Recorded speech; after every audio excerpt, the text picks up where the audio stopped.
Bonjour à chacun et chacune. Aujourd'hui, je souhaitais vous parler d'un thème qui me tient à cœur. Il s'agit de la conscience de nos intentions ou la conscience de nos motifs. Voilà, parce que effectivement, nous agissons, nous posons des actes, nous faisons des choix dans notre vie et bien sûr, en apparence, nous avons, je dirais, des motifs, hein. Si on nous pose la question, pourquoi choisis-tu cette option? Pourquoi poses-tu telle action? Bien sûr, on a très vite, enfin en tout cas et très souvent, une réponse à fournir, un motif et que je nommerais plutôt un motif apparent, hein. J'aime bien parler dans ces cas-là de rez-de-chaussée, hein, où tout est visible, hein, tout est accessible. Donc là, nous parlons de nos motifs apparents, c'est-à-dire de nos motifs accessibles immédiatement à la conscience, euh, très souvent assez clairs, on va le dire, pas toujours, mais assez clairs. Et là, nous sommes bon, comme à un étage que je nommerais le rez-de-chaussée. Donc là, nous parlons des motifs apparents de nos choix, de nos actes. Après, il y a un autre endroit, un autre lieu. C'est le lieu des motifs profonds. Des motifs souvent, très souvent inconscients. Bien cachés. Et là, on les trouve plutôt, je dirais, à la cave, hein. Et là, la cave, elle est accessible, eh bien, je dirais que ça dépend un peu des personnes. Il y a des personnes qui ont une accessibilité à leur cave intérieure assez facilement, hein, parce qu'elles ont déjà un temps de développement personnel de fait, de parcouru, un chemin intérieur parcouru, où naturellement, hein, elles sont venues sur Terre avec cette capacité d'exploration interne plus profonde. Et puis il y a des personnes qui n'ont pas trop conscience que cet espace existe et que cet espace est un espace très important parce que il a un pouvoir d'action très important sur le maintien, sur le fait d'alimenter nos schémas, nos résistances. Quand je parle de nos schémas, on va dire réducteurs, hein, ces schémas comment dire, qui retiennent notre potentiel, qui empêchent, non pas par malignité, hein, pas du tout, mais par construction, je dirais, eu égard à des vécus, hein, les schémas sont là surtout, ne sont pas là, ils n'ont pas d'intention malveillante, ils sont là pour nous protéger, hein. Donc c'est un angle de vue positif, mais n'empêche que les conséquences de ces schémas, souvent, pour nous protéger, eh bien, en même temps, nous empêchent la pleine expression de notre potentiel. Et je dirais que cette cave contient tous ces espaces en nous, hein. Ces espaces où on a du mal à s'exprimer tel que l'on est, avec tout notre potentiel, librement par rapport à tous nos conditionnements qui se sont construits peu à peu, déjà dans cette vie. Après, voilà, je n'aborderai pas les vies antérieures, mais bien sûr que nous arrivons avec tout notre bagage qui inclut bien sûr le bagage des vies antérieures, de toutes nos vies bien sûr, et de tous ces schémas, ces manières d'être qui n'ont pas été résolues. Résolues, ça veut dire entendues, écouté, accueilli, hein, inconditionnellement, sans jugement, dans une totale bienveillance, pour pouvoir passer à la traversée et du coup à la maîtrise, hein. À la maîtrise, ça ne veut surtout pas dire je vais avoir un pouvoir d'action, mais c'est juste que, ayant une connaissance de moi-même, je vais pouvoir faire des choix plus judicieux, appropriés à ma véritable nature et non pas en lien avec mes schémas qui, quand ils ne sont pas connus et traversés dans leur contenu, peuvent nous mener par le bout du nez, hein. Et c'est cela qu'aujourd'hui j'avais envie d'attirer votre attention. Quand nous prenons des décisions, quand nous faisons des choix, pour quel motif réel et profond je fais ce choix, je pose cet acte. Parce que comme je vous le disais tout à l'heure, bien sûr, en apparence, on a toujours des motifs. Mais qu'en est-il de mes motifs profonds, ceux qui sont vraiment en lien avec moi? Parce que vous verrez aussi souvent que dans nos motifs, nos choix, il peut aussi y avoir des raisons extérieures.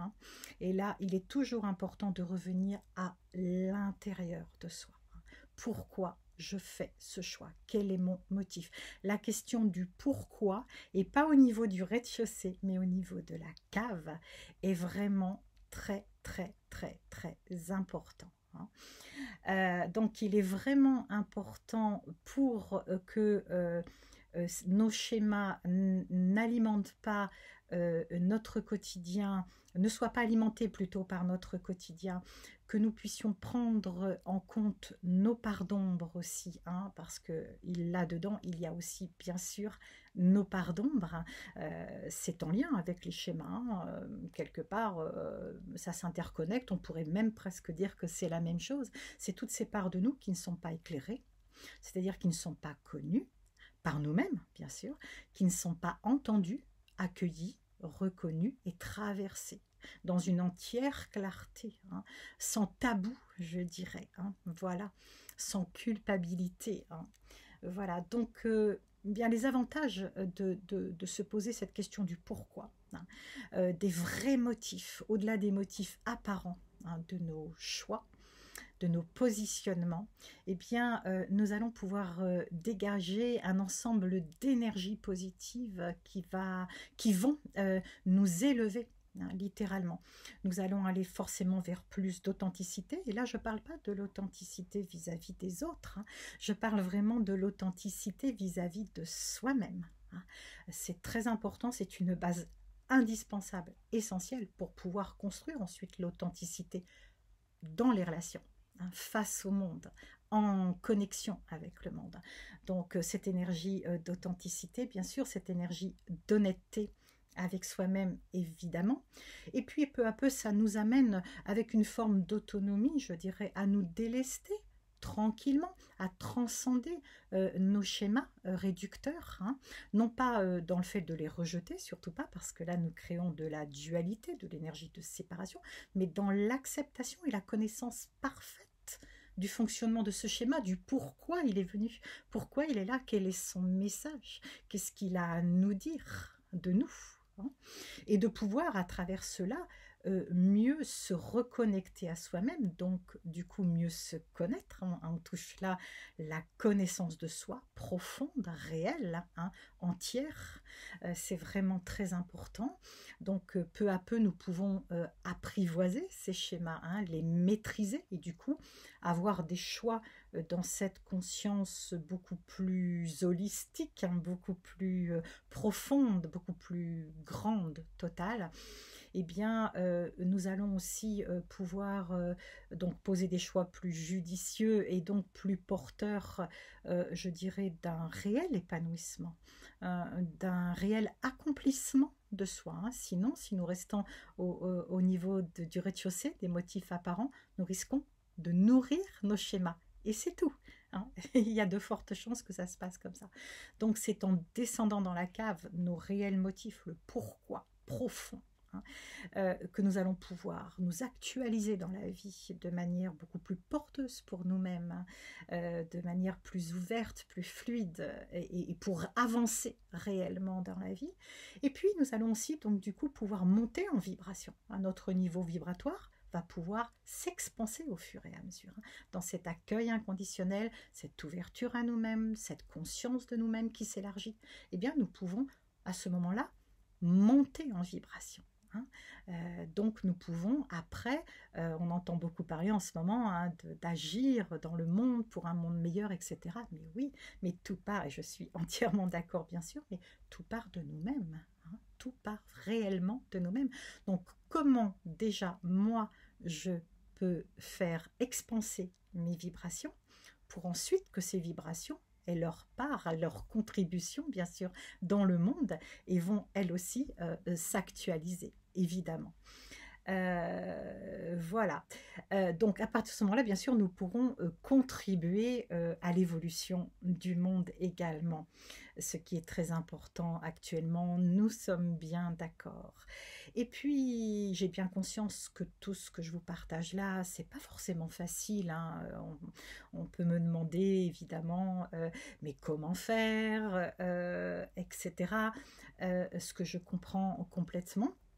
Ça pourra être le sujet d'ailleurs d'une autre vidéo, un autre partage à ce sujet-là. N'hésitez pas à me poser vos questions, hein, par mail. Vous me trouverez, hein, sur la page Facebook. Il y a aussi mes coordonnées sur YouTube pour me contacter. Donc vous pouvez m'envoyer un mail pour me poser vos questions. J'y répondrai, hein, dans d'autres courtes vidéos, hein, dans des vidéos questions-réponses qui pourront être vraiment porteuses pour tout le monde. J'y répondrai publiquement du coup parce que ça peut vraiment intéresser tout le monde. J'entends bien que ce n'est pas forcément une démarche facile, qu'on peut se sentir démuni. Donc je reste à votre disposition pour toutes les questions qui pourraient émerger sur le contenu de cette vidéo ou toute autre question d'une autre nature. Voilà, et bien sûr, très souvent, ce genre de travail peut aussi demander de l'aide, hein. C'est-à-dire, n'hésitez pas à contacter un thérapeute, une personne qui va vous permettre, bien sûr, de vous aider dans ce cheminement, dans cette exploration de l'inconscient, de ces parts de nous, de ces parts d'ombre, hein. Et je ne parle pas des parts sombres, pour moi c'est autre chose, des parts d'ombre, c'est-à-dire nos parts qui nous demandent, qui n'attendent qu'une chose, c'est d'être mises en lumière pour nous actualiser dans la vie, je dirais de manière beaucoup plus juste, beaucoup plus sereine, beaucoup plus porteuse, hein. Voilà, donc je vous souhaite un beau chemin d'exploration. N'oubliez pas cette question du pourquoi, hein, bien sûr sans vous limiter, hein, dans vos actions et votre cheminement. Et je reste à votre disposition. Je vous souhaite un beau week-end et je vous dis à bientôt.